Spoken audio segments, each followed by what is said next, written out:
Өглөө гарахтаа л ер нь өөртөө ихтэй байсан да. Сайхан ерөнхийлөгч хон цомыг нэг өргөчээ тий.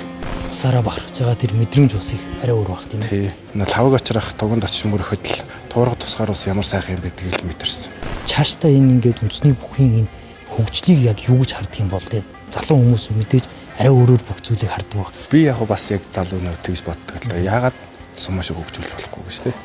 Гэхдээ яг энэ чинь нөгөө үндэсний спорт учраас наадмаа яг ингээд одоо Монгол туурхтан гэдгээр гоё тий авч яваад бус үед нь аль ч улсын хүмүүс тий барилдаж тэгж амжилт гаргаж болно гэж боддог л да бас барилдаанууд дээр. Би тэгтээ нөгөө сая физикал эзэд орж явахтаа л мэдсэл дээ. Монгол хүний нэг юм биар шүрмэс нэг ондоо идэм байх тий.